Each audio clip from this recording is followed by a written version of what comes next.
Buon pomeriggio, bentrovati, nuovo appuntamento con il nostro approfondimento. Il punto oggi lo abbiamo anticipato già attraverso i social, attraverso le pagine del Quotidiano della Sicilia, attraverso i nostri telegiornali. Oggi l'argomento è di stretta attualità e interessa molto i siciliani. Parleremo di sanità, cercheremo di così un po' sciogliere alcuni nodi che riguardano l'attualità, quindi il momento della sanità, a partire proprio dalle questioni ataviche, ormai le liste d'attesa che si prolungano addirittura in Sicilia per oltre 600 giorni, ci sono alcuni casi in provincia di Messina, poi i soldi che arrivano dal governo, se bastano, se basteranno, se cambieranno, riusciranno un po' a cambiare questa sanità, e poi i medici del futuro, come si accederà alla professione, chi potrà accedere, insomma l'abolizione dei famosi test d'ingresso. Tutto questo, ma ovviamente tanti altri argomenti che fanno parte ovviamente del grande calderone della sanità, cercheremo di sviscerarli oggi, ma prima la mia anteprima è con Totò Calì, come ogni sabato. Ciao, ciao Totò. Ciao a tutti. Ti vedo un po' appannato, che succede? Ti vedo sembri un po' un fantasma oggi, che è? C'hai l'alone, c'hai l'alone. Ce l'ha detto. Dove sei? A Nicolosi. Ah, Nicolosi, va bene. Allora, Totò, oggi sanità, insomma, tu ti sei sbizzarrito con le tue vignette. Mi sbizzarrisco sulla sanità ormai da anni. Fai solo fatica a trovarne una, diciamo, non valida. Vediamo subito queste vignette. Allora, vai. Ecco la prima. Allora, Dove siamo prima, e qua siamo in una sala d'attesa. Ok. Tra liste lunghissime e manager che cercano di accaparrarsi i posti, e un medico che esce e dice: allora, prima i malati di potere. Ah, questa è così un po' cattivella, sarcastica, perché la sanità ovviamente interessa a molti, no? Anche da quel punto di vista. Prossima vignetta. Prossima vignetta, eccola qua. Io faccio il paziente, dai, io faccio il paziente, tu fai il dottore. Devo prenotare una colonoscopia. Se ne parla fra 10 mesi. Ma mi sta prendendo per il BIP? Sempre fra 10 mesi. Sempre fra 10 mesi, perché insomma la colonoscopia, quella è, c'è poco da fare, 10 mesi bisogna attendere. Prossima vignetta. Allora, questa com'è? Senta, mancano persone, le dispiace se mentre operiamo ci dà una mano? Eccolo qua, quindi addirittura... Ho proclamato lo sciopero dei medici contro la manovra del governo. Certo, quindi si chiede una mano addirittura al paziente perché mancano medici. Questo è davvero un grosso tema che cercheremo di capire. Come mai? Ma tutti vogliono fare il medico, ma mancano poi davvero i medici. Prossima vignetta. Allora, alzati e cammina. Qua siamo in corsia, dove siamo? Corsia, sì. In corsia. Alzati e cammina. Wow, un miracolo, ma che ci serve il letto? Sempre riguarda la manovra del governo sulla sanità. Eccolo qua. Ci abbiamo altre? Però c'è l'ultima che però riguarda appunto, stasera torna l'ora solare e quindi si porta indietro di un'ora l'orologio e dice sì, con l'orologio è facile, ma con la clessidra come si fa? Con la clessidra come si fa? Quindi mi raccomando, si dormirà un'ora in più. Tutti dicono così, però insomma poi staremo a vedere se è vero. Allora Totò, grazie, ci vediamo la prossima settimana. Grazie a voi e buona continuazione. Grazie, ciao ciao ciao ciao. Allora tra poco cominciamo, prima la sigla e poi vi presento tutti gli ospiti. Allora, buon pomeriggio, iniziamo ufficialmente la puntata di oggi, 26 ottobre, parliamo di sanità, abbiamo detto nell'anteprima, e lo faremo con tanti ospiti qualificati. Allora saluto intanto in studio di fronte a me Ruggero Razza, europarlamentare di Fratelli d'Italia, già assessore alla salute della regione siciliana. Buon pomeriggio Razza. Nuccio Di Paola, deputato regionale, coordinatore del Movimento 5 Stelle all'Assemblea regionale siciliana. Buon pomeriggio Di Paola. Buon pomeriggio e grazie per l'invito. L'onorevole Anthony Barbagallo, segretario regionale del Partito Democratico, ospite fisso di questa trasmissione, o quasi, no Barbagallo? Quasi, buonasera a tutti. Quasi. In collegamento il dirigente generale della regione siciliana, deputato alla pianificazione strategica, Salvatore Iacolino. Buon pomeriggio Iacolino. Buon pomeriggio. Ritorna, perché è già stato con noi a parlare di sanità, ci mette sempre la faccia, devo dire, Iacolino, non si nasconde, anche in un momento come questo. Poi vedo collegato l'onorevole Nicola D'Agostino, deputato regionale per Forza Italia all'Assemblea regionale siciliana e componente della Commissione Sanità. Buon pomeriggio D'Agostino. Saluti a tutti. Ma lei non era oggi alla convention di Forza Italia? Non c'è andato alla convention nazionale di Forza Italia? No, siamo qui. Ah, siete lì, ce l'ha tutti attorno. Mi sono allontanato un po'. Meno male, così riusciamo a capirci. E poi saluto la collega Giusy Spica del quotidiano La Repubblica, che si occupa spesso di sanità per le pagine del suo giornale. Ciao Giusy. Salve a tutti. Ora mi raccomando, tienili belli in riga tutti quanti, contiamo anche su di te. Mi accompagna in questa trasmissione come sempre Antonio Condorelli, il collega Antonio Condorelli. Ciao Antonio. Ciao Luca, un saluto a tutti. Eccolo qua, non ti vedo, ti voglio vedere però perché dove sei? Non vedo Condorelli, lo dico, va bene. Ho sentito la voce, quindi vuol dire che... Eccolo qua, ciao Antonio. Eccoci qua. Un bel tema questo della sanità, no Antonio? Sì, tema caldo, uno dei temi più caldi insieme ai rifiuti e all'acqua. Un settore in perenne emergenza dove si scontrano le esigenze delle persone con gli equilibri dei piani altissimi della politica. Allora, cominciamo proprio da te, Antonio, perché visto insomma, che bel parterre c'è qui oggi, insomma, una bella trasmissione per poter dare delle risposte ai siciliani, al di là poi delle sterili polemiche che riguardano spesso la politica, no? Come dire, le risposte piccate su diciamo, esternazioni di questo o di quella parte politica. C'è in realtà, partiamo dai dati, no? Cioè, aumenta la spesa dei siciliani per potersi curare, quindi si paga di più per potersi curare, molti non ce la fanno, è di ieri la notizia che milioni di siciliani addirittura rinunciano alle cure.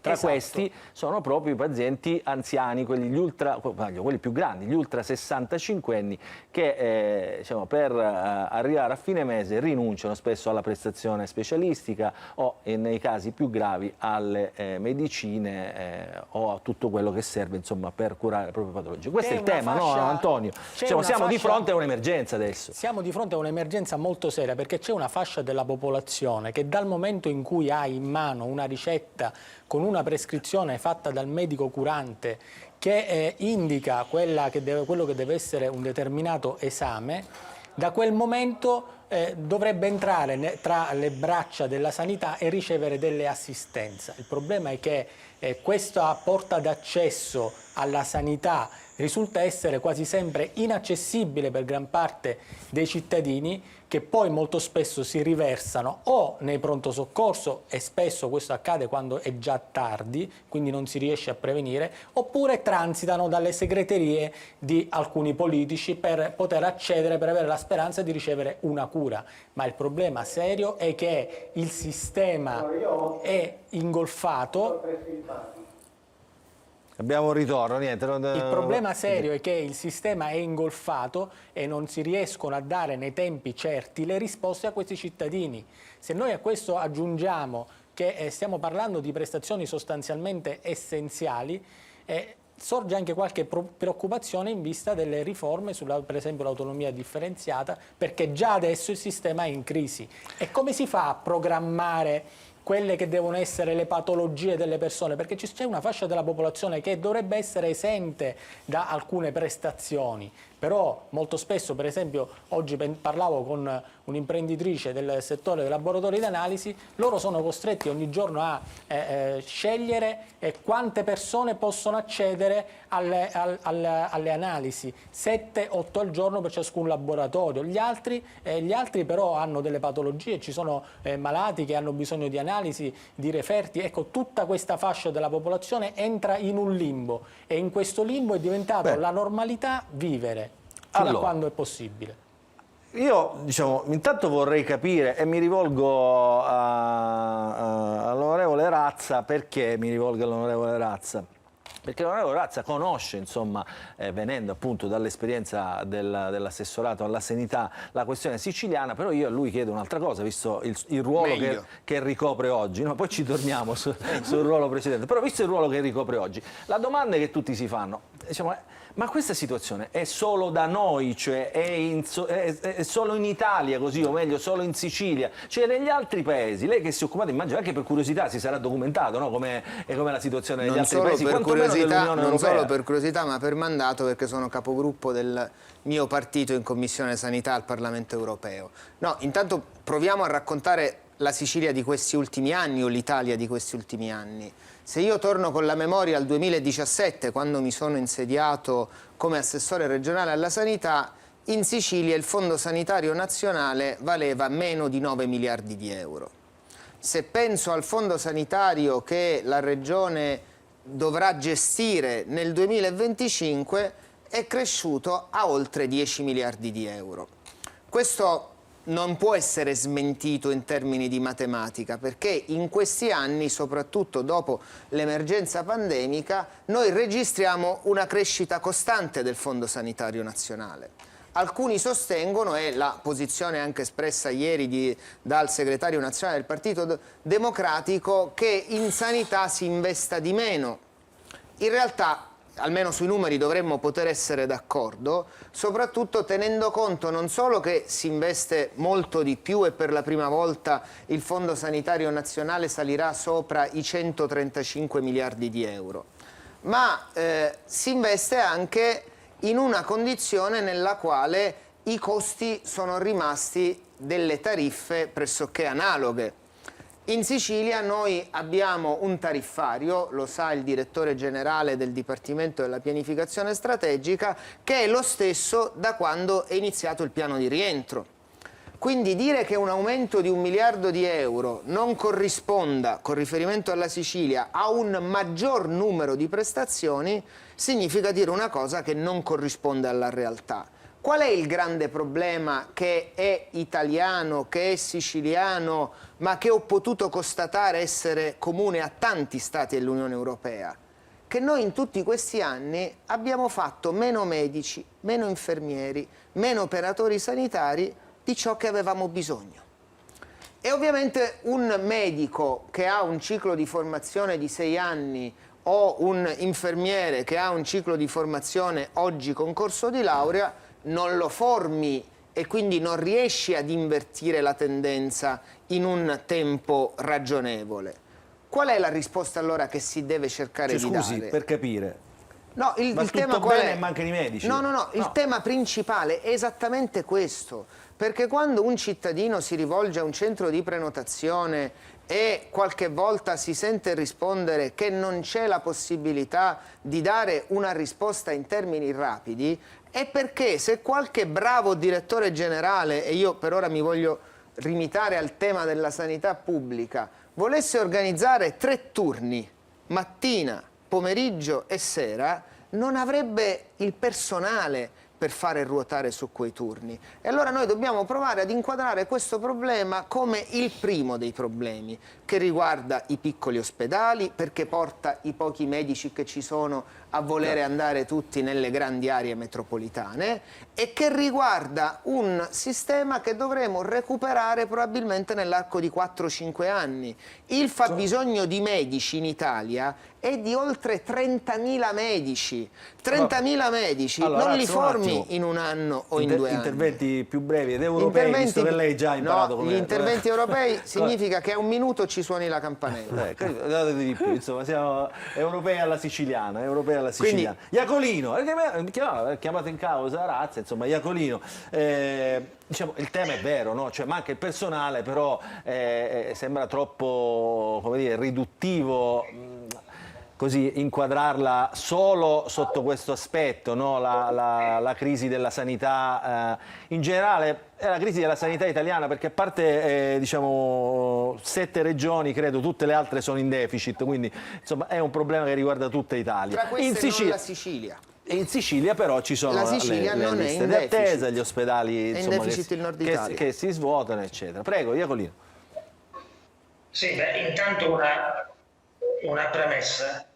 Sono d'accordo con l'onorevole Razza, evidenzia la rilevanza in ordine alla carenza di personale. Io ricordo a tutti quanti voi che nel novembre del 2023 abbiamo adottato come Dipartimento un avviso aperto nei confronti dei medici provenienti da paesi terzi per reclutarne un numero pari a 1500.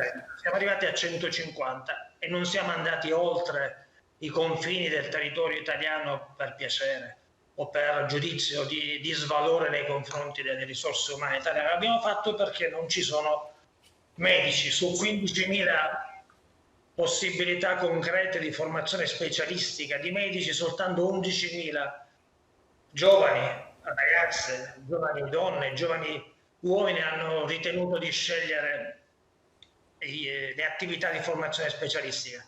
Non ci sono chirurghi, non ci sono medici di terapia intensiva, di pronto soccorso, non ci sono medici in realtà estremamente delicate. Questo non vuole essere evidentemente una giustificazione assoluta, certamente è un dato oggettivo. Nel 2023, io sono arrivato a maggio del 2023, abbiamo adottato un provvedimento di giunta e abbiamo sostanzialmente previsto un piano, evidentemente, di almeno 18 mesi per abbattere le liste d'attesa in maniera significativa. Abbiamo intanto bonificato le liste d'attesa che avevano caricate prestazioni del 2013, abbiamo richiesto e ottenuto in molti casi, non sempre, l'ampliamento dell'offerta istituzionale, perché caro Gilberto, il problema è che bisogna verificare il rapporto 1 a 1 fra singolo professionista che svolge attività appunto in attività istituzionale e quella che svolge in attività libero professionale. Bene ha fatto il governo nazionale, poi con legge del Parlamento nazionale, a prevedere la possibilità che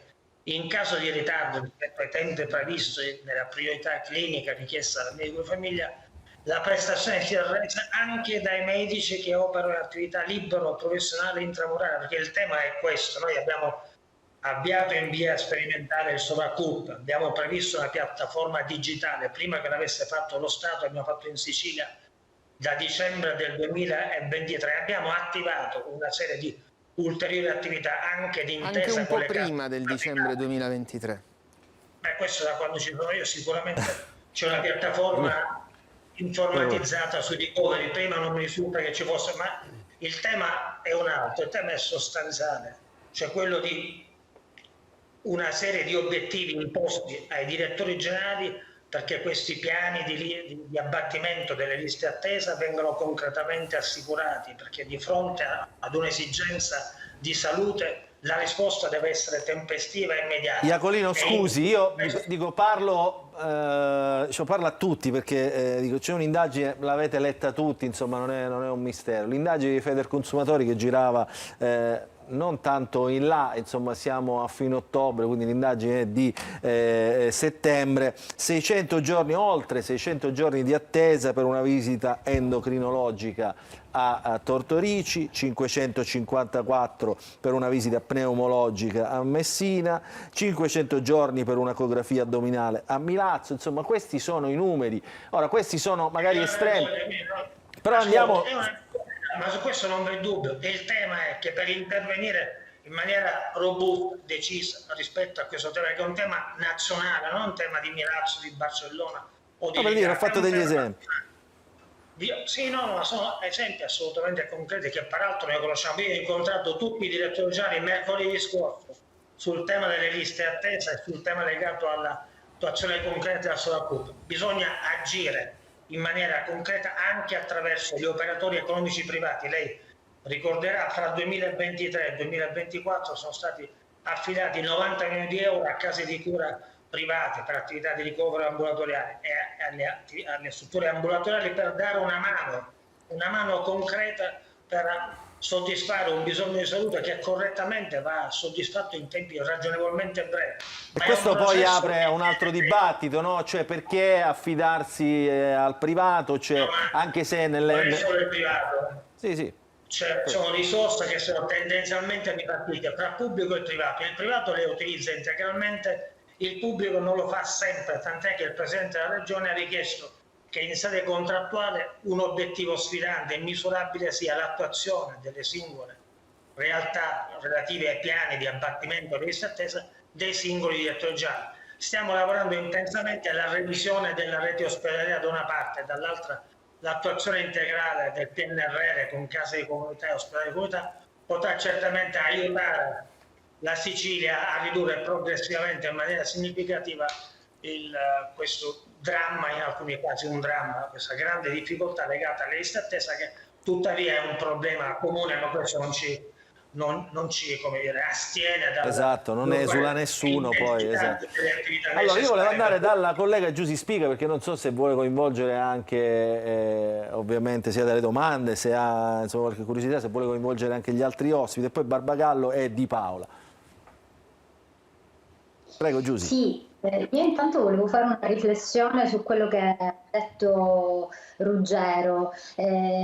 Cresce la spesa sanitaria, è vero, ma perché cresce la domanda. La popolazione invecchia, c'è una maggiore domanda di salute, che però non viene presa in carico dalla sanità pubblica e a volte nemmeno dalla sanità privata. Tant'è vero che l'emigrazione sanitaria dei siciliani, dopo il biennio Covid in cui c'era stata una battuta d'arresto, è ricominciata a crescere. Ne abbiamo parlato più volte sulle pagine di Repubblica, c'è anche stato un botta e risposta tra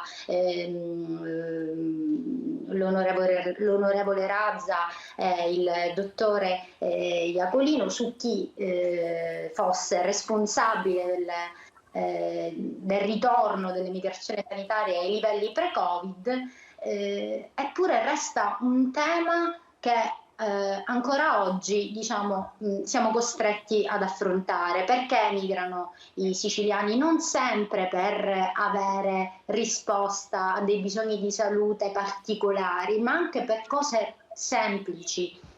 Analizzando i dati anche con il dottore Iacolino, ci siamo resi conto che il primo motivo di migrazione sanitaria sono per esempio le malattie, le patologie della colonna vertebrale, l'obesità. Ecco, non si richiedono prestazioni di alta specialità, ma anche cose semplici. Perché? Perché non si fidano, che succede? Non si vogliono affidare ai nostri professionisti, credono che fuori ritrovino un'esperienza migliore. Eppure sempre da queste indagini molti dicono anche vorrebbero andare ma non vanno perché insomma poi incidono i costi, pernottamenti, spostamenti, viaggi eccetera. In tutte queste analisi sulla migrazione sanitaria, aggiungo Giusy, molti dicono è fondamentale un altro ruolo che è quello del medico di famiglia, che dovrebbe essere più presente, più vicino e consigliare meglio ai propri pazienti. Si mette tutto questo dentro. Barbagallo. Ma io credo che oggi noi rendiamo un grande servizio a chi che ci sta vedendo in questo momento, se piuttosto che cercare responsabilità del passato tra i vari partiti che hanno gestito a vario titolo e a vario modo la sanità regionale o nazionale, prima di tutto il mio, noi invece proviamo a offrire in un dibattito di questo livello, alla presenza anche del direttore generale dell'assessorato e di autorevolissimi esponenti politici, un tema che riguarda anche le soluzioni. Partendo però da un dato di fatto e che per noi è incontrovertibile, cioè che la sanità siciliana in questo momento è un disastro. È un disastro perché si sono sommate una serie di ritardi, di mancate decisioni, di mancate scelte che hanno origini antiche, che però hanno portato a un punto veramente di non ritorno. Un punto di non ritorno che oggi, per essere chiari, direttore, il tema non è quando si è investito, cosa si è fatto, quando si è dato ai privati. Il tema oggi è che i cittadini chiamano al CUP e il numero risponde a vuoto e c'è una responsabilità specifica di quel direttore generale che va mandato a casa e di quel direttore amministrativo, almeno su questi atti di ordinaria amministrazione. Sul tema delle liste di attesa, il governo nazionale ha dato, i nostri dati sono quasi 1 miliardo sostanzialmente che andrà via bene o male per il rinnovo dei contratti della sanità già scaduti. Ma il tema vero è che se i soldi che la Regione ha investito sulle liste di attesa le ha investite non tendenzialmente, soprattutto per i privati, e le liste poi sostanzialmente non si sono abbattute, vuol dire che c'è qualcosa che non va. Perché non si abbattono le liste? A fronte del dato drammatico che la gente non si cura più. Ciliberti ha aperto la seduta dicendo 1 milione di siciliani, quindi un siciliano su 5. I dati sono drammatici. Allora, di fronte a questa drammaticità servono scelte radicali. Servono scelte radicali e coraggiose. Evidentemente non riusciamo a tenere più tutti gli ospedali che riusciamo a tenere, i punti di presidio obbligatori. Bisogna fare qualche scelta coraggiosa, investire su qualche punto delle aree interne, perché non può essere che la parte più debole, il presidio che va da Caltagirone a Gela, che oggi come dire, è un presidio consistente, è diventato difficilissimo garantire non alcuni interventi, ma anche il minimo indispensabile. Quindi alcune scelte recentissime sono state sbagliate, il tema dei medici a gettoni, c'è un'indagine della Corte dei Conti, ci sono state alcune politiche che non hanno funzionato. Serve invertire la rotta. Noi siamo disponibili su tutte le sedi, in Ars, nel Parlamento nazionale, però serve una visione. Francamente abbiamo l'impressione che l'assessore Volo giri a vuoto, in alcune cose non vede la palla.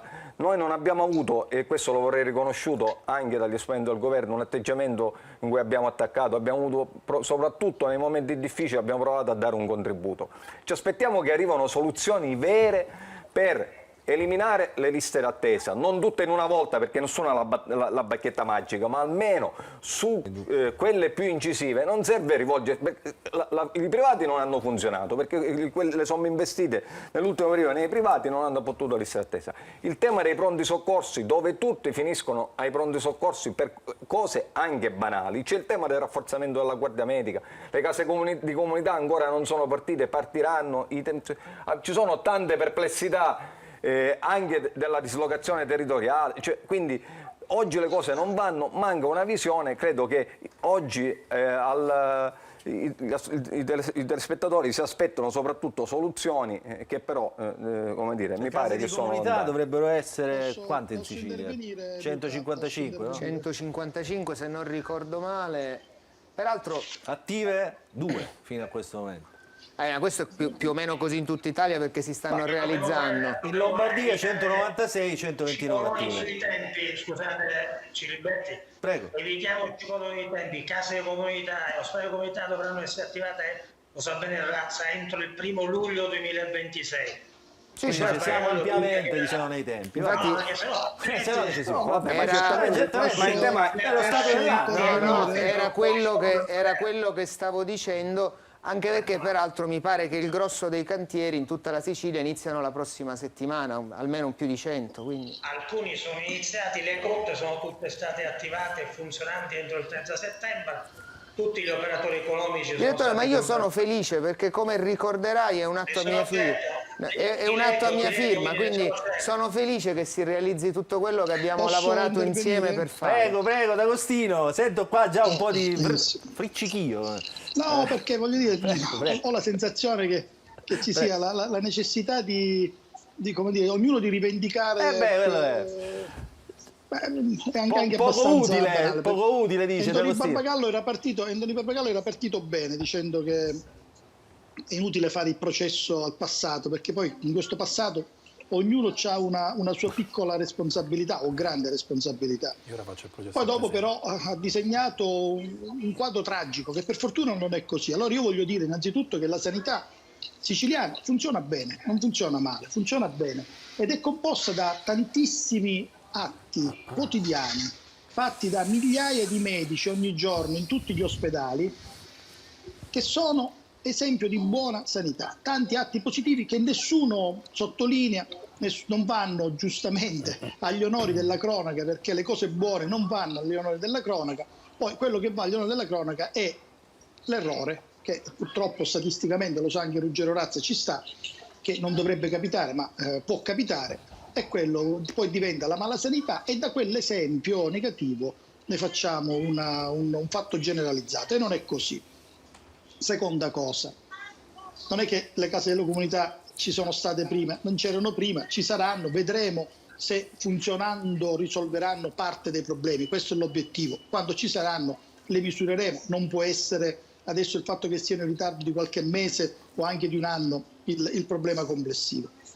Terza cosa, diciamocelo con chiarezza, innanzitutto, e lo dico anche a Giussi Spica perché questo ragionamento l'abbiamo come dire, in qualche modo condiviso, le fughe fortunatamente in termini assoluti non sono aumentate, anzi in termini relativi sono diminuite, in termini percentuali dico, rispetto al budget di spesa, ma rimangono enormi e consistenti.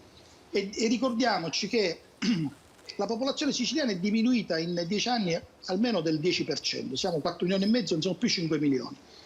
E molti siciliani, tra cui molti giovani, purtroppo o per fortuna, non lo sappiamo, studiano o lavorano fuori dalla Sicilia e chiaramente si vanno a curare a spese del servizio siciliano, il servizio sanitario siciliano, fuori dalla regione siciliana. Questo non deve essere un alibi, non deve essere una scusa, ma lo dobbiamo sapere. Io dico che ovviamente dobbiamo abbattere le liste d'attesa. Le liste d'attesa vanno abbattute e vanno trovati i modi per svegliare, lo dico a Salvatore Iacolino, per svegliare il settore pubblico, svegliare i direttori generali, i direttori sanitari di tutte le aziende, svegliare i primari e i capi dipartimento a fare di più e a fare meglio, perché molte volte per indolenza le prenotazioni non vengono fatte. Rientriamo, ovviamente l'argomento, il dibattito è interessante. D'Agostino, io volevo dire una cosa, visto che noi siamo in diretta, alla sua affermazione la sanità siciliana funziona bene, insomma mi sono arrivati lo ribadisco. decine. Ascolta, non è per dire, cioè, questo è il polso poi dei telespettatori. Perché la sanità siciliana c'ha punti di grande eccellenza pure, quindi diciamo, perché queste cose non le diciamo quotidianamente, ma è così. Non è vero, lo diciamo. Allora, non funziona fondamentalmente il sistema delle prenotazioni. CUP e sovra-CUP sono un fallimento storico. Cioè, questo ce lo dobbiamo dire con chiarezza tutti. E se non partiamo da questo, Nicola, e non solo siciliano, non solo siciliano. Di Paola, prego. Parliamo della Sicilia, quindi non funziona. Quindi un attimo, Di Paola. Siete tutti aperti con i microfoni e con le telecamere. Se volete intervenite, non parlatevi sopra perché insomma non si capirebbe niente, ma almeno un pochino. Dico, io spero che prego, sono state in silenzio.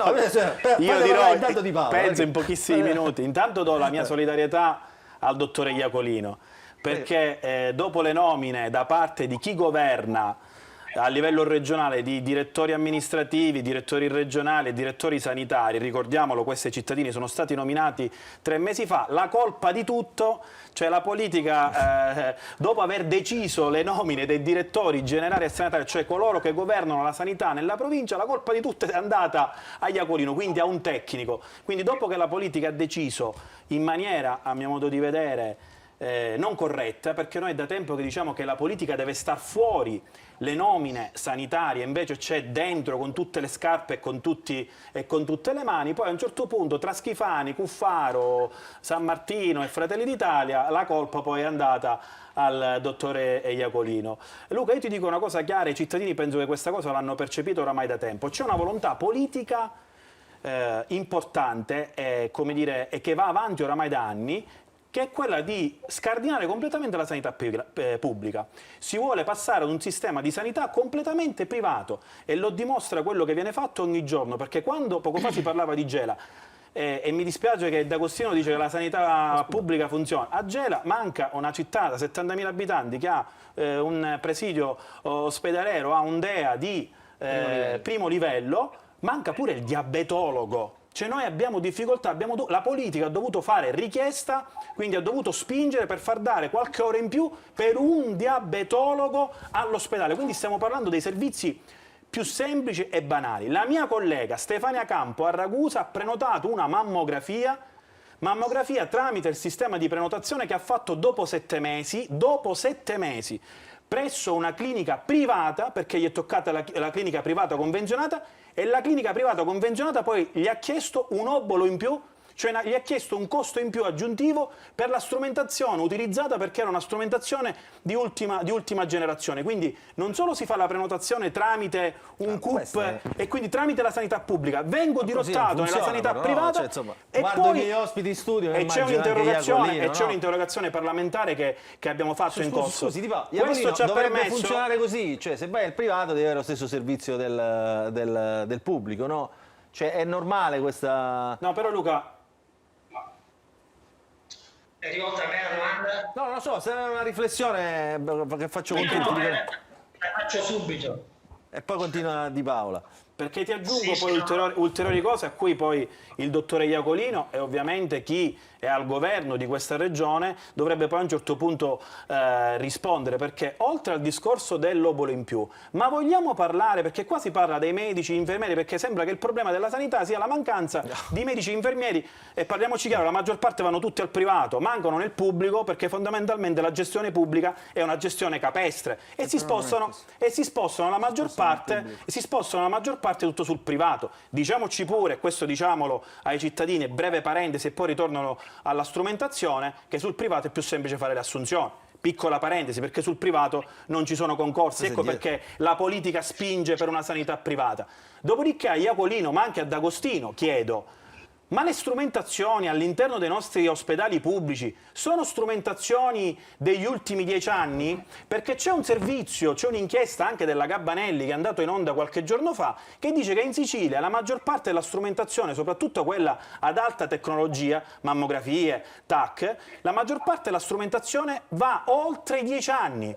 E diciamo, studi scientifici dicono che oltre 10 anni la strumentazione non è adeguata e addirittura non può dare risposte certe al paziente. Io la domanda che faccio: la strumentazione all'interno dei nostri ospedali sono controllati? Da chi vengono controllati? C'è un report al riguardo? E dopodiché a Iacolino, ma lo dico pure io alla politica, perché anche noi lì siamo opposizione al governo regionale, ovviamente anche noi collaborativi al massimo per migliorare la sanità.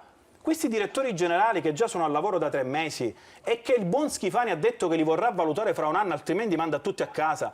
Ma con quali criteri si stanno facendo queste valutazioni? Sono passati 3 mesi. Avete fatto già un check, dottore Iacolino? Allora, fermi tutti. Ricordo a tutti, interventi più rapidi così vi capiscono meglio 4 minuti, anche a casa. No, dico che così riusciamo anche a far emergere più temi. La domanda è per Iacolino. Iacolino, secco, queste strumentazioni devono essere controllate, vanno, come dire, poi in disuso, vanno aggiornate, come funziona? E anche la questione che sollevava Di Paola, diciamo, sul costo in più nella visita presso la struttura privata. Dovrebbe funzionare così? Allora, intanto, così, visto che le domande sono secche, le risposte devono essere altrettanto secche. Certo, prego. Per quanto riguarda le attrezzature, l'onorevole Di Paola sa che anche attraverso il PNR sono stati previsti circa 300 interventi, cioè 300 grandi attrezzature pesanti che sono state per lo più già acquistate, sono state ordinate 267 su 298 e già 180 sono collaudate.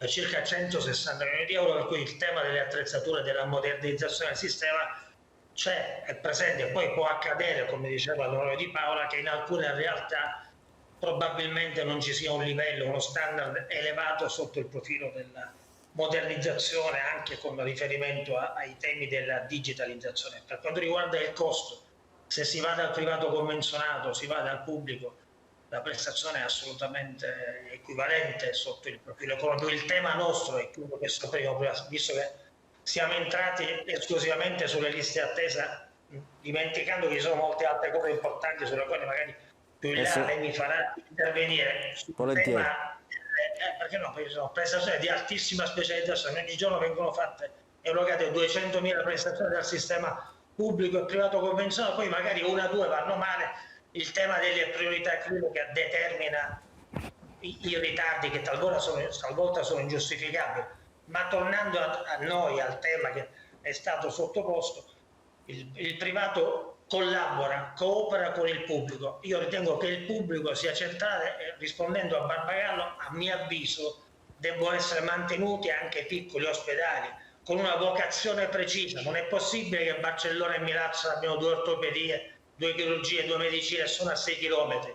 vale nella provincia di Catania, vale nella provincia Anche di tra Giarre e Cireale, il direttore. Ci vuole un intervento forte, siccome la sesta commissione avrà un ruolo centrale, sono convinto che lo schema tecnico che noi elaboreremo sarà valutato con intelligenza e lungimiranza dalla politica, che poi farà delle scelte finali. Allora, avete parlato di... E sulla valutazione Il del direttore direttore ci ha detto generale? una cosa importante, che in alcuni casi immaginano un ridimensionamento dei pronto soccorsi. Su questo io qualche criticità la vedo, però siccome non mi occupo più di questioni regionali preferisco stare così. E c'è una cosa sulla quale ritengo sia utile fare chiarezza, è che il pronto soccorso servono. Lei ricorderà che sul DL 34 c'era un commissario che è stato scelto dal precedente governo, poi abbiamo ereditato noi le attività in ordinario, sono partite le attività di pronto soccorso realizzate, attività di pronto soccorso in tutta No, ma la Sicilia. la mia riflessione era altra, la mia riflessione, direttore, era altra, è che quando si chiude una medicina, quando si chiude un'ortopedia, una chirurgia, vuol dire che non può stare aperto il pronto soccorso. No, siccome lei ha detto una cosa diversa da quella che ho detto, io non ho parlato né del precedente governo né del DL 34.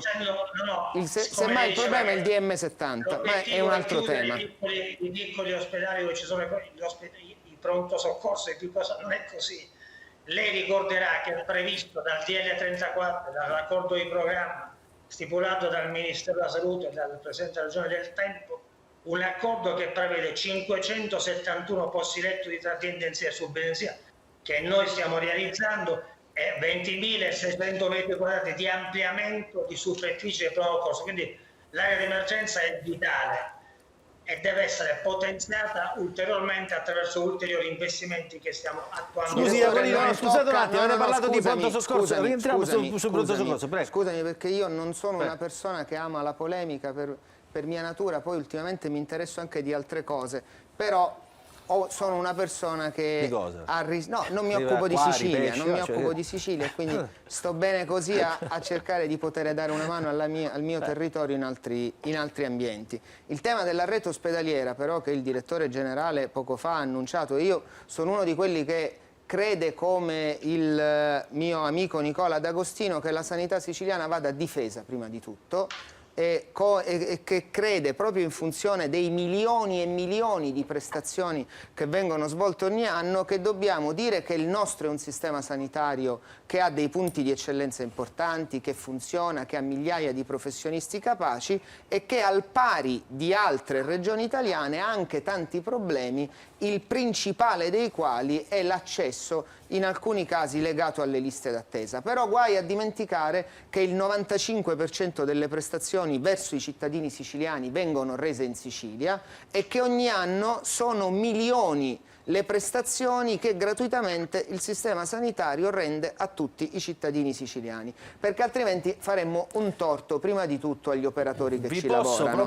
Io dicevo, però stavo concludendo. Dico, finalmente sento un ottimo Ruggero. No, ma io questo lo credo. Io questo lo credo. Nicola, lo sai, quello che dico io è che nella fase, scusami Nicola e poi mi taccio, nella fase di riorganizzazione della rete ospedaliera, che è un atto necessario, giusto e sul quale bisogna collaborare anche con tutte le forze politiche senza guardare ad alcuna distinzione, perché la rete ospedaliera è la morfologia del sistema sanitario sui territori, facciamo attenzione. Perché se noi immaginiamo che perché ci siano due ospedali vicini, penso Barcellona e Milazzo, prima Anthony Barbagallo diceva Giarre e Cireale, se cerchiamo di rendere alcuni reparti non più presenti in alcuni di questi, significa che magari un pronto soccorso non ci può essere in tutti e due. Fermo restando che io sono contento e sono felice che ci sia una fase di collaborazione tra tutti.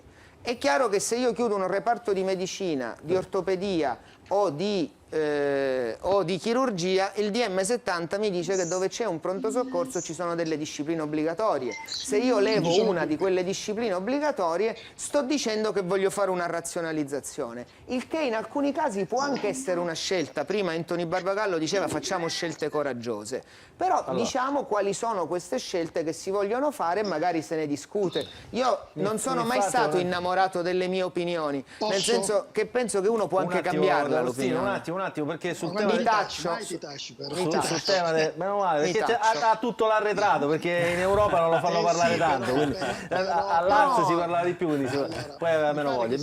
Siamo stati noi nei pronto soccorso, siamo andati in 2 pronto soccorso di Catania, perché insomma sono 2 pronto soccorso importanti. Sentite cosa ci hanno detto i primari di questi reparti al San Marco Policlinico e al Garibaldi Centro in questo servizio di Simona Mazzone. Perché i pronto soccorso sono sempre affollati con liste d'attesa infinite? Quasi il 60-65% degli accessi al pronto soccorso sono impropri, cioè gente che non ha bisogno del pronto soccorso, ha bisogno forse un po' di più della medicina territoriale, del medico di famiglia, delle guardie mediche. Qua arrivano per patologie anche inesistenti. Il problema è che rivolgendosi al pronto soccorso per motivazioni che non sono da pronto soccorso, il pronto soccorso si ingolfa, aumentano le attese e tutto questo è una catena che poi porta nella persona chiaramente più maleducata, più fragile, più esasperata a ricorrere alla violenza. La sicurezza di chi esercita la professione medica e sanitaria è diventata una questione tanto attuale quanto rappresentativa di una grave regressione sociale e culturale del Paese. I parenti non basta che tu ne parli con uno, dobbiamo parlarne con 1, 2, 3, 4 e lei capisce bene che è impossibile. In un pronto soccorso di questi abbiamo noi un'utenza, mediamente vediamo dai 150 ai 200 pazienti al giorno. Il San Marco è il presidio dove dall'inizio dell'anno si sono verificate le maggiori aggressioni fisiche denunciate rispetto agli altri ospedali, oltre 26. Da 2 mesi qui c'è un progetto pilota, uno psicologo a disposizione dei pazienti. Purtroppo quest'anno abbiamo avuto un incremento del 63% delle aggressioni. Sto parlando di aggressioni sia verbali che fisiche. Cosa farebbe funzionare il pronto soccorso? Cosa manca? Innanzitutto l'Italia è il paese col minor numero di posti letto per abitante in Europa. Poi bisognerebbe migliorare le condizioni degli operatori che lavorano negli ospedali, soprattutto degli ospedali di periferia. E poi ripeto, bisognerebbe spiegare alla cittadinanza come funziona il pronto soccorso, come utilizzare la sanità pubblica. Noi abbiamo un bene che spesso non viene percepito, che è la possibilità di accedere alle cure H24 in maniera totalmente gratuita e purtroppo se si continua così lo stiamo perdendo. Lo stiamo perdendo. Antonio, ci sei? Questa è insomma la questione del pronto soccorso che tu conosci bene, insomma, perché l'hai raccontati tante volte. Ha ragione la dottoressa Noto, no? Cioè, attenzione, dice, guardate che diciamo, il bene più grande è non guardate il dito, guardate direttamente la luna. Il bene più grande è la sanità pubblica gratuita per tutti. Se questa cosa va a scatafascio ci perdono tutti indistintamente. Consideriamo che la spesa è aumentata sanitaria, i budget per i laboratori di analisi, per altri convenzionati sono diminuiti.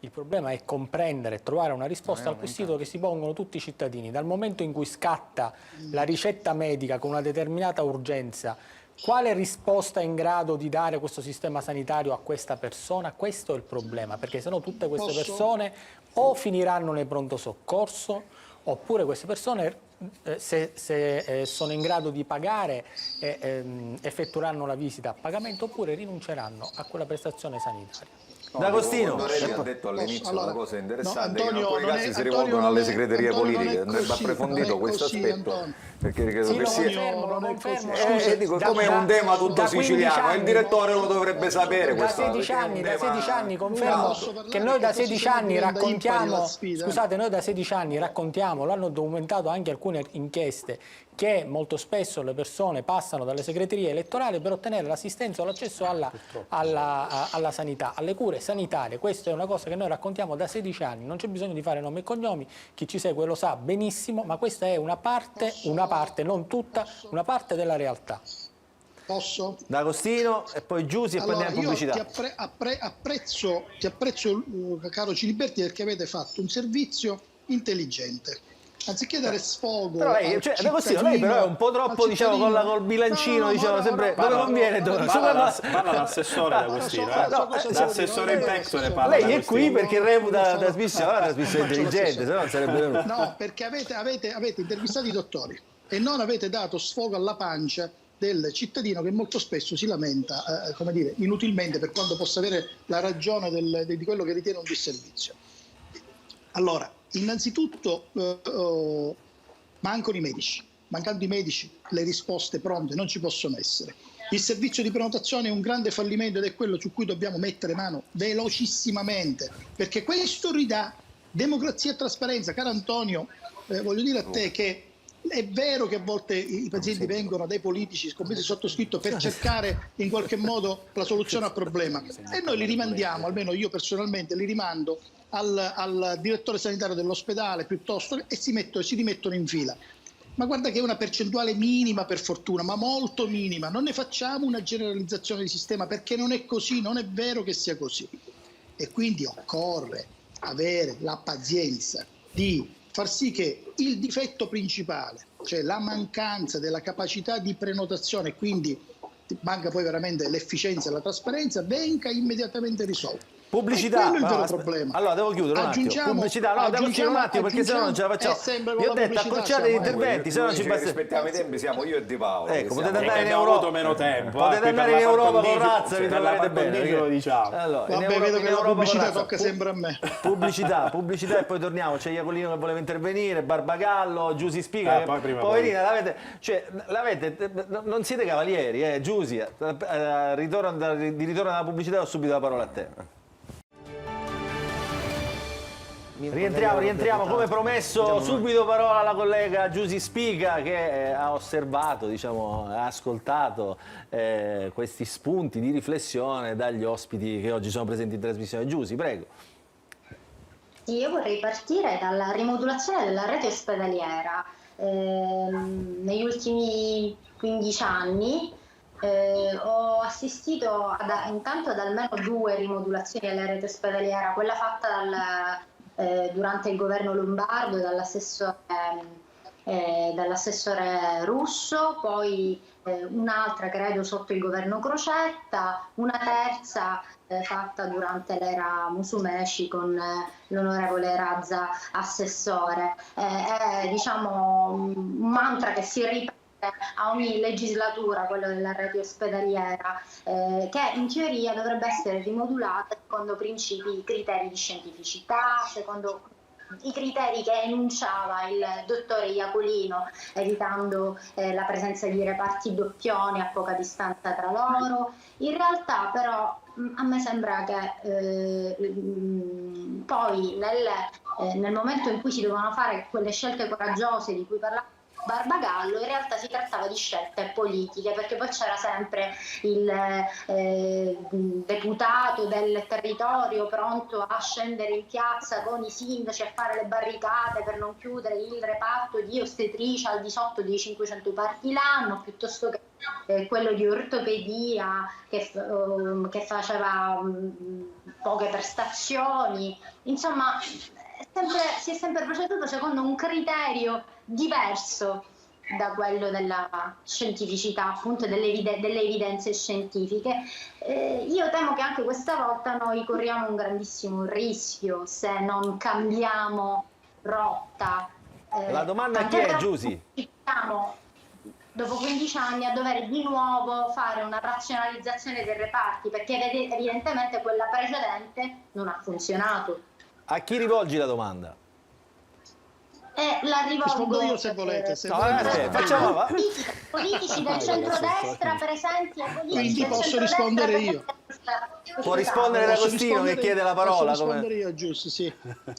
Allora, sì, prende la parola. D'Agostino non funziona così, gliela devo dare io la parola. È felice lo sai che dice Lucio Di Paolo?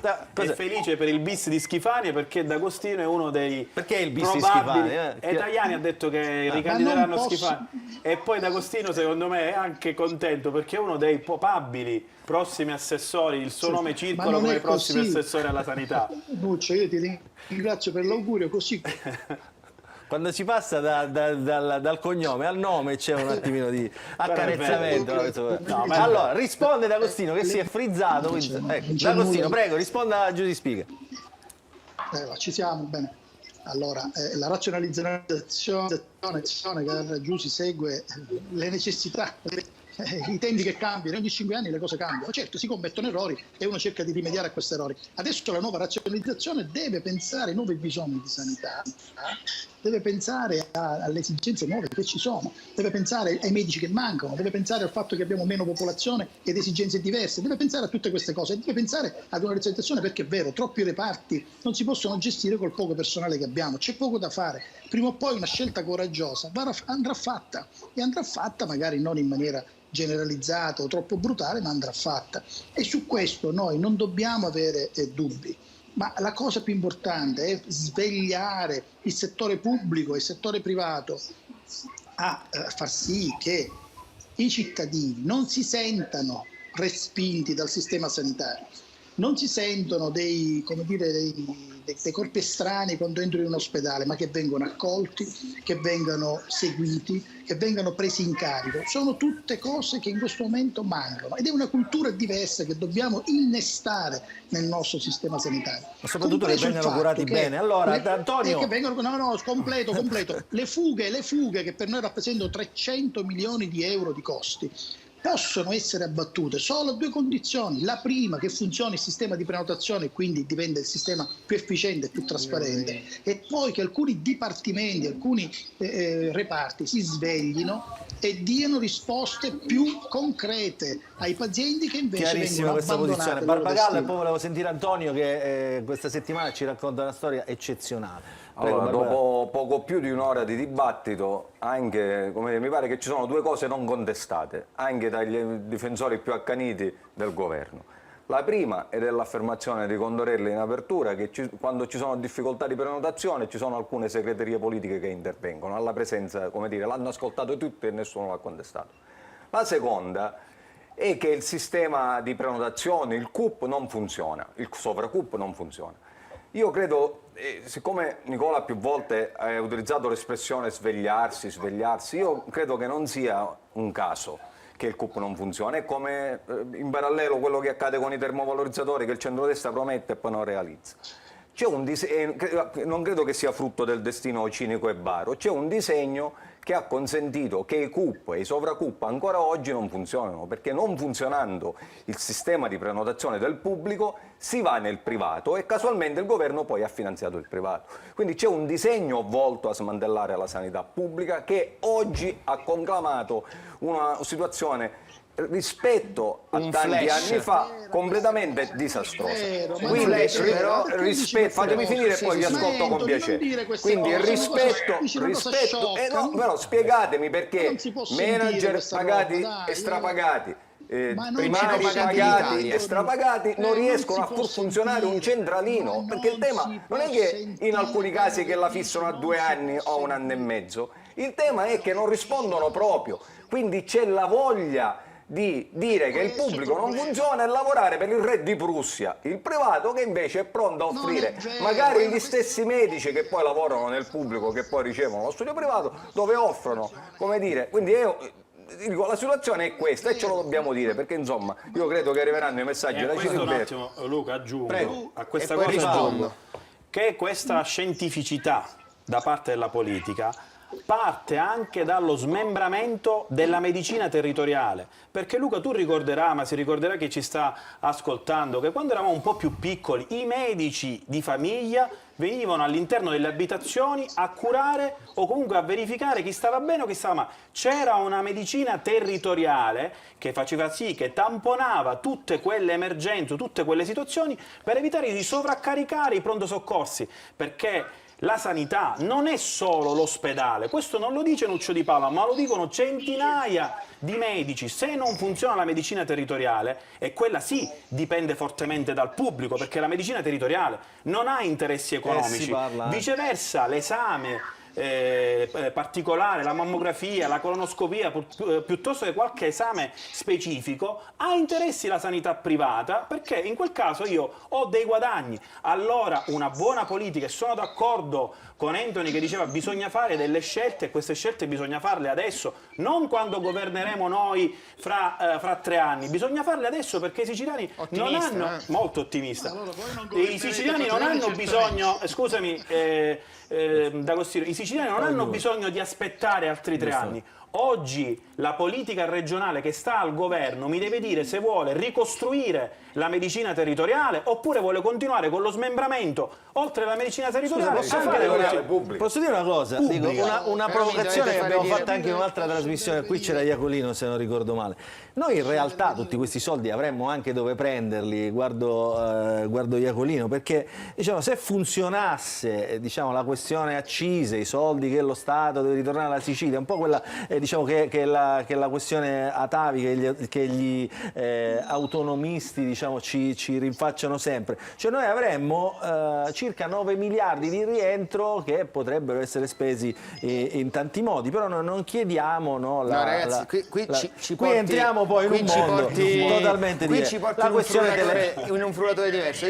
Io una cosa però la devo dire, perché noi non possiamo fare passare il principio che si voglia smantellare il sistema di sanità pubblica per passare a un modello di sanità privata. Anche qui facciamoci aiutare dai numeri. Su 10 miliardi di euro di fondo sanitario regionale, oltre il 90% di queste risorse vanno al pubblico. Quindi l'idea che ci sia un definanziamento del pubblico, a maggior ragione, ora arrivo al CUP, quindi il veloci fatto perché che, devo fare intervenire Iacolino e poi devo andare da Antonio Condorelli. Stavolta mi attengo a scrupolosi tempi europei.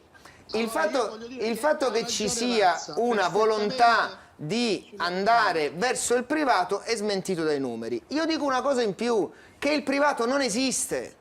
Perché dove c'è un intervento pubblico e dove ci sono risorse pubbliche, anche quando è erogato dal privato è pubblico, anche perché quando noi parliamo di mobilità, il 90% della mobilità nostra va verso strutture private del nord, quindi se noi creiamo una contrapposizione pubblico e privato non facciamo un interesse, invece parliamo seriamente della medicina del territorio e sottoscrivo quello che ha detto Nuccio Di Paola e che ha detto anche Anthony prima, però per farlo diciamocela tutta, perché non c'entra la politica. Per farlo va rivisto l'accordo collettivo nazionale della medicina di base. C'è un rapporto che oggi vi fatevi raccontare questa cosa. Oggi se tu guardi l'accordo collettivo nazionale, un medico di base o un medico di guardia medica non può fare l'iniezione. Perché l'iniezione è una prestazione non prevista dall'accordo. Allora, dicevo, il rapporto civico sulla salute e cerchiamo di capire come farla funzionare. Il rapporto civico sulla salute dice che i medici diciamo di base danno appuntamenti troppo in là nel tempo e visite troppo brevi, quindi non riescono a risolvere i problemi, a ricucire il rapporto con la popolazione. Questo è un tema, diciamo. Se ogni medico di base ha 1500 assistenti. Quindi questo è un altro tema che si apre. Iacolino e poi devo andare da Antonio Condorelli che ci deve raccontare questa storia bellissima questa settimana. Prima di Condorelli facciamo un po' di ordine. Poi D'Agostino, facciamo un po' di ordine. Il direttore non verrà più. Io sostengo le tesi di D'Agostino. L'assessore D'Agostino. Così c'è disparità. Non sapevo che D'Agostino andiamo avanti. Chi non è presente. Vai Iacolino, tornando a noi. Intanto la regione siciliana ha piena sostenibilità economica e finanziaria.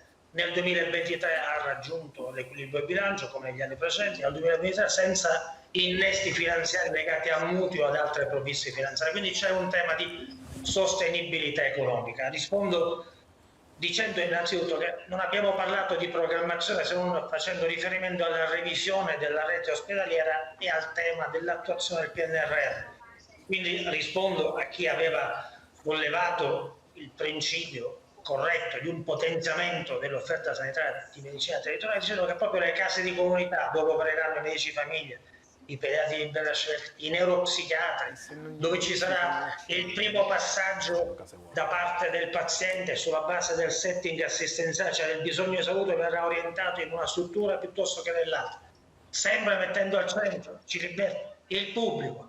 tenuto conto tuttavia che il privato convenzionato assume un ruolo rilevante che va tenuto in debita considerazione. Rete ospedaliera, la dottoressa spiega, la revisione della rete ospedaliera è doverosa, ma non per travolgere quello che è stato fatto nel passato, ma per fare un'operazione di restyling, di rimaneggiamento, per calibrare meglio l'offerta assistenziale, evitando spiacevolissime duplicazioni. Nessuna sofferenza ulteriore ai pronto soccorso. Martedì inizia il giro che durerà un mese in tutti pronto soccorso, voluto dal Presidente della Regione, con un team integrato che andrà a verificare lo stato di salute sulla base delle informazioni acquisite e poi attraverso un sopralluogo concreto. Indici di fuga, ne avete parlato all'inizio, senza però poi svilupparli compiutamente.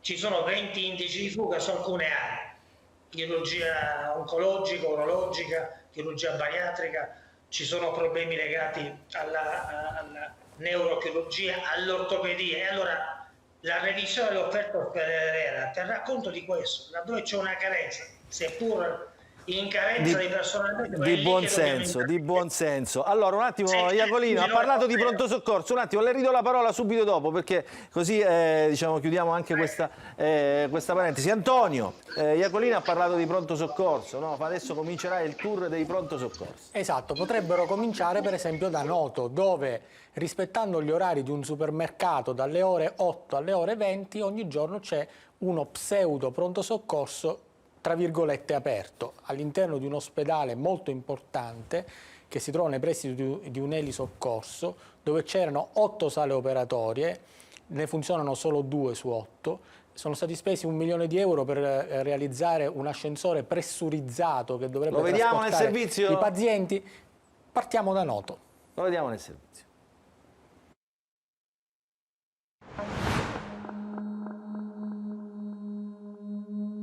Sì, come un supermercato, quindi per sentirci male dobbiamo avere degli orari, perché se ti senti male già verso quest'ora è un problema, perché se viene qui il personale con tutta la disponibilità che può avere, allora a un certo punto guarda l'orologio, fa che facciamo.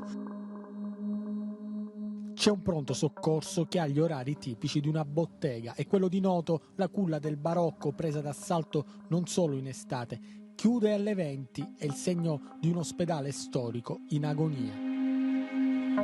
Dico, c'è la sala, ma il medico rianimatore? No, non esiste. Come non esiste? No, reperibile d'aula, viene chiamato. In caso di emergenza bisogna attendere che il medico rianimatore arrivi da un altro ospedale, ma non basta. Se per esempio si presenta un paziente con un dolore toracico, bisogna anche prestare attenzione alla fortuna, perché alle ore 14 il laboratorio d'analisi chiude. Sì. Se facendo gli scongiuri io ho un infarto e mi trovo nei pressi dell'ospedale di Noto, cosa succede? Il 118 lo porta ad Avola. Quindi neanche mi fanno entrare in quel pronto soccorso? Assolutamente no, perché non ci sono le professionalità adeguate. Ma com'è possibile che un pronto soccorso sia aperto senza professionalità adeguate? È stato istituito con un provvedimento regionale proprio perché l'ospedale di Avola era in un percorso di ristrutturazione. Quanto dura questa ristrutturazione? La ristrutturazione è partita nel 2020, ma c'è stato poi il Covid che ha bloccato tutte le opere di ristrutturazione, quindi... Il nuovo manager sta provando a riorganizzare la sanità siracusana dopo la scure dei tagli degli anni passati. Resta l'interrogativo su una struttura nella quale sono stati spesi milioni di euro, come per esempio per realizzare l'ascensore pressurizzato che doveva portare i pazienti del pronto soccorso nelle 6 sale operatorie abbandonate. Che ci ricordiamo, i politici sono sempre in prima fila e con le fasce messe addosso per le inaugurazioni, soldi spesi inutilmente. E questo è l'ospedale di Noto, Antonio, qua tante... Ma questo è lo specchio della realtà, una fase di transizione sicuramente, deve essere fatto un nuovo piano, però quando noi parliamo dell'apertura di nuove strutture, ricordiamoci che lì per esempio ci sono 6 sale operatorie abbandonate, e quindi la scommessa vera che giocherà la politica è comprendere se siano innanzitutto sostenibili queste sale operatorie e cosa verrà fatto di strutture analoghe a queste a livello territoriale. Grazie, perché c'è questo... No, intanto andrebbe detto che quell'ospedale è stato oggetto di 2 procedure di avviso pubblico perché si voleva cercare un cooperatore privato che gestisse insieme l'ospedale di Noto. Perché? Agenas, lo ricorderà anche Giusy Spica, io ce l'ho vivo perché ho ricevuto anche lettere di minacce di morte per quella struttura. Agenas ha indicato un percorso di riorganizzazione delle strutture di Avola e Noto che ha tenuto conto di criteri appunti oggettivamente scientifici. Dopodiché c'è un tema che è legato a che cosa? Era legato a un impatto del DM70 che prevedeva, DM70 il cosiddetto decreto Balduzzi, che prevedeva una riduzione del numero dei posti letto, una riduzione del numero delle strutture ospedaliere ed una loro razionalizzazione. Quello che oggi accade è il prodotto di una scelta che ha visto dover razionalizzare nel numero le strutture ospedaliere e nel numero la quantità dei posti letto. Iacolino, ha ragione prego. Su una cosa, ha ragione invece Iacolino, e poi vi su una- faccio vedere su una anche il cosa- pronto soccorso che funziona, Ma quello io che è quando aperto. posso intervenire? Quando posso intervenire? Ha fatto un comizio. Ha parlato più di tutti. Iacolino. Volevo solo dire poco fa, nella revisione delle sostanze, intervenire ampliando l'offerta specialistica dove ci sono indici di fuga rilevanti, abbiamo detto poco fa sull'ortopedia, la neurochirurgia, cardiochirurgia, chirurgia toracica e bariatrica. Noi abbiamo 64 milioni di euro di tetto di spesa sul personale da incrementare. Lo faremo in relazione alla revisione della rete ospedaliera e tornando alle sollecitazioni di Leone Di Paola e Barbagallo sulla medicina territoriale, sono previsti 52 milioni di euro, è partito l'avviso il 15 ottobre per potenziare ulteriormente la medicina territoriale, che anche quello di Coro RSA abbiamo aggiudicato 296 posti letto per strutture residenziali. È nata la prima attività di contrasto al crack, il Parlamento siciliano ha fatto altrettanto prevedendo 11 milioni di euro. Sono stati fatti accordi importanti sulle vaccinazioni con farmacisti, pediatri di libera scelta e medici di famiglia ed è in fase avanzata la telemedicina, così come il processo di digitalizzazione di 32 DAEA di primo e secondo livello ed è partito il fascicolo sanitario. C'è molto da dire sulla sanità, oggi abbiamo parlato esclusivamente o prevalentemente delle liste d'attesa, che sono un problema enorme sul quale stiamo lavorando concretamente. Non sono d'accordo su Dagospino quando dice non funzionano i CUP, non funziona il SOVACUP. Intanto il SOVACUP era fermo dal 2022, l'abbiamo fatto partire il 6 maggio in fase sperimentale. Il CUP va certamente potenziato e migliorato, a breve, lo sa bene l'onorevole Razza, una scelta di qualche tempo fa di affidare al CEPAS alcune attività di sanità digitale avranno compiuta definizione, ci saranno 5 app, 5 applicazioni per l'assistito, confidiamo che fra queste vi siano quelle necessarie per migliorare l'accesso alla qualità e all'appropriatezza delle prestazioni che va sempre consentita nei confronti dei cittadini, soprattutto nei confronti di quelli più bisognosi, dei fragili e dei vulnerabili.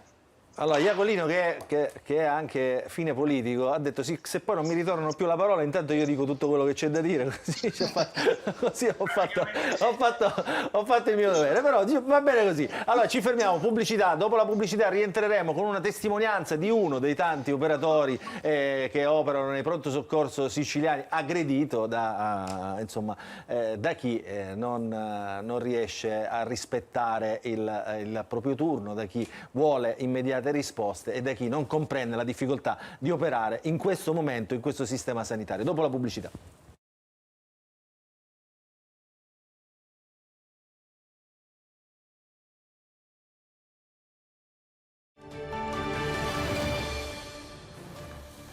Allora, rientriamo, avevo chiamato prima di andare in pubblicità il servizio che abbiamo realizzato nel pronto soccorso del Policlinico con Simona Mazzone e le telecamere di Angelo Pandolfo.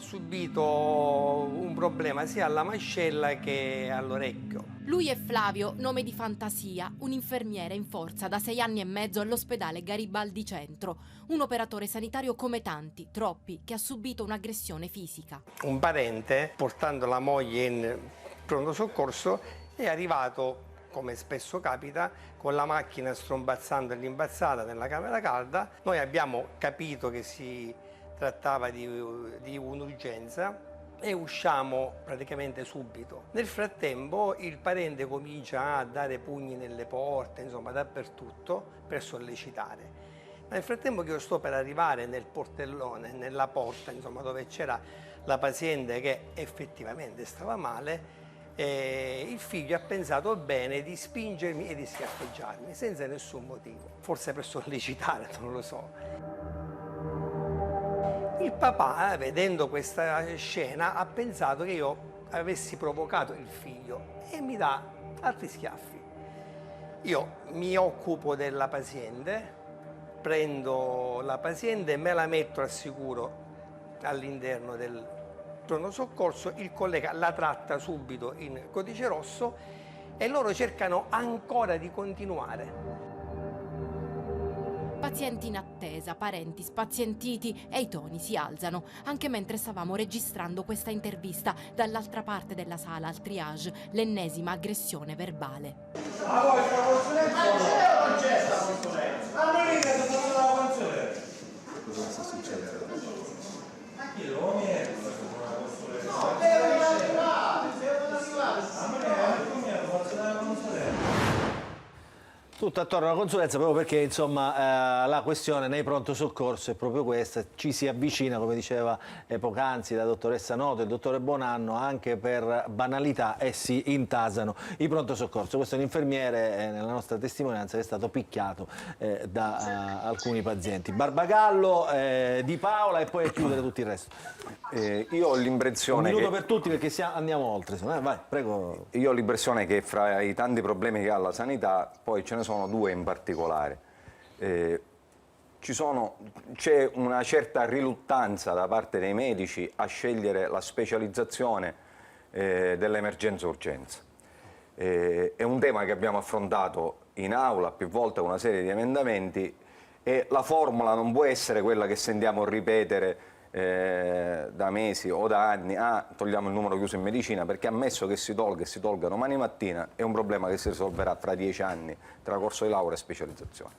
Quindi nel breve periodo la scelta di incentivare i medici ad andare, piuttosto che un posto comodo in qualche angolo di un reparto poco frequentato, andare in trincea nell'emergenza urgenza, il governo, e quindi mi rivolgo al direttore generale, come intende alimentarla. In parallelo ce n'è un'altra, anche questa di livello drammatico perché investe i piccolissimi. L'impressione, io direttore vengo da un paesino che nelle piccole realtà, nelle aree interne, i pediatri di libera scelta non si vedono più neanche col binocolo.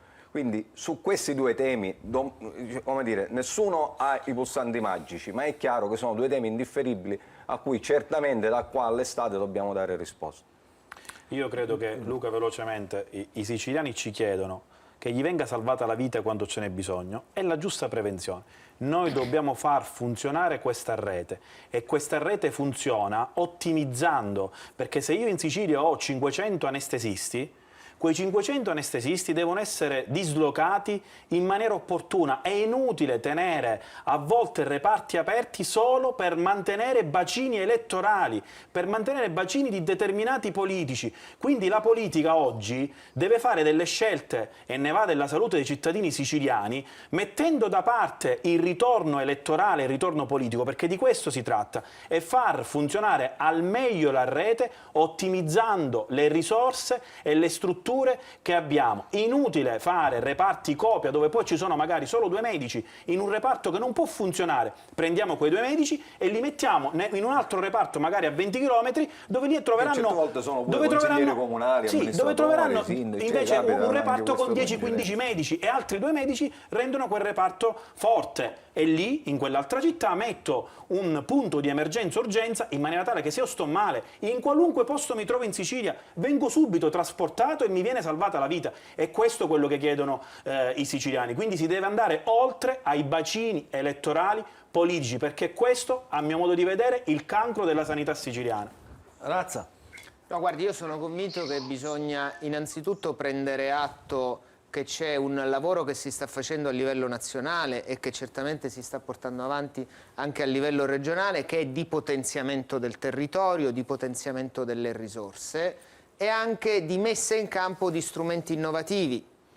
Il modello organizzativo fa tanto. Ci sono dei modelli organizzativi anche di piccoli ospedali in Sicilia che sono molto funzionanti, che sono molto performanti. In provincia di Messina alcuni esempi sono venuti da significative collaborazioni. Io un'idea ce l'ho. Forse in questa fase transitoria dovremmo chiedere ai grandi ospedali di adottare i piccoli ospedali, cercando di creare un percorso assistenziale. Mi convince di più quest'idea rispetto che uno stravolgimento complessivo del sistema organizzativo, perché poi molto spesso non c'entra la politica. Qualche volta c'entra nella difesa forse del singolo reparto o della singola cosa. Ma pensare che chiudere o non chiudere un ospedale riguardi la politica, io vi posso raccontare che ancora oggi dal punto di vista mediatico ci sono alcune conseguenze delle scelte di chiusura che sono state fatte, però vanno fatte in maniera razionale e cercando di realizzare un modello di sanità che funzioni. Mi tengo per ultimo la collega Giusy Spiga e Antonio Condorelli. D'Agostino. Allora, senza fare un... No, io non cerco, siccome mi hai saltato un paio di passaggi, recupero, cerco di recuperare. Allora, i medici mancano, ci vorranno 10 anni per riparare ai torti e alle scelte sbagliate di questi test che hanno distrutto la sanità. Adesso vengono tolti questi test finalmente e si ripartirà meglio. Intanto bisogna però tamponare. Per tamponare serve che i medici di famiglia aiutino di più, prescrivano di meno ed evitino che i loro pazienti vadano ai pronti soccorso perché ce li mandano loro. Serve che i direttori generali si sveglino, che i primari si sveglino, che collaborino un po' di più e serve che funzioni il sistema di prenotazione. Ha ragione Di Paola, bisogna nel frattempo, non c'è alternativa, razionalizzare, facendo delle scelte anche complicate, ma bisogna farle. Ma do anche ragione a Razza quando dice che siccome questo non basterà, probabilmente la scelta di adottare i piccoli ospedali da parte delle grandi aziende è una soluzione tampone che va fatta, perché possono dare continuità nella gestione e nel buon funzionamento di alcuni reparti. Non mi fate sforare già la seconda puntata. Iacolino, solo per i saluti, insomma, ha già detto tanto, lei insomma poi io non la voglio mettere perché lei è un tecnico, o meglio, qui dovrebbe fare il tecnico. Ma sto facendo il tecnico. Sì, no, prego. Sono d'accordo con Di Paola, eliminare le duplicazioni, utilizzare al meglio le risorse disponibili. Ha ragione Barbagallo sulla specializzazione emergenza-urgenza, c'è una norma che è stata approvata a dicembre 23, pubblicata nel 24, ma è stata riformulata, che prevede fino a 18.000 euro di indennità transitoria per spese di trasporto e alloggio per i medici che vanno nei piccoli ospedali nell'area emergenza. Può essere una soluzione insieme evidentemente ad un ampliamento delle attività di mobilità. Sull'adozione dei grandi ospedali rispetto ai piccoli ospedali ci può stare una cooperazione ancora più forte, che più volte abbiamo auspicato anche con provvedimenti concreti, ma prendo un medico del Policlinico di Catania e lo faccio andare alla Stroke Unity di Caltagirone, ci andrà a 110 euro, ma ci andrà. Oggi molte attività e molti turni vengono garantiti attraverso un'incentivazione particolarmente significativa, che è l'unico modo per mantenere i piccoli ospedali. I famosi gettonisti, no? Ma non sono gettonisti, sono dipendenti della pubblica amministrazione che svolgono attività incentivata attraverso una modalità peraltro riconosciuta dall'ordinamento statuale. Lei saprà che c'è una legge di gennaio 2023 che prevede fino a 100 euro per per attività di pronto soccorso anche nei confronti di medici pensionati, ai tempi in cui l'onorevole Razza era assessore. Medici senza specializzazione operavano all'interno delle strutture sanitarie per fronteggiare l'emergenza Covid. E ancora oggi ci volgiamo ai medici pensionati, per cui c'è qualcosa che non va. Va bene, Iacolino, chiarissimo, chiarissimo, chiarissimo. Grazie Giusy e Antonio. Allora, intanto grazie a entrambi per aver contribuito a alimentare di contenuti questa puntata. Giusy, vuoi aggiungere proprio così un tweet?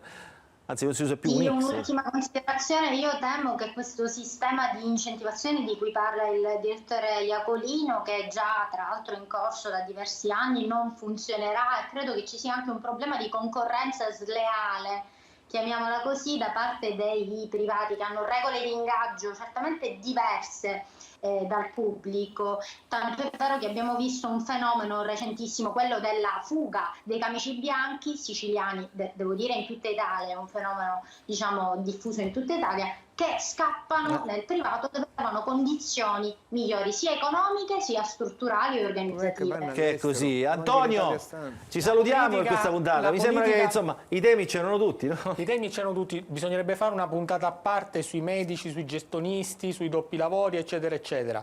Però diciamo che oggi come ormai la politica ha tutti gli strumenti per trovare e ha il dovere di trovare le soluzioni a questi problemi, perché un malato oncologico non può rischiare di saltare le visite che sono programmate semestralmente, annualmente, quelle visite che sono necessarie, non programmate, e che difficilmente riesce a programmare. Pienamente ragione, con la salute non si scherza, è giusto così. Risposte. È giusto così. Grazie Antonio Condorelli, grazie a tutti i nostri ospiti per essere stati con noi, grazie a chi ci ha seguito, appuntamento ovviamente la prossima settimana, sempre qui con Il Punto.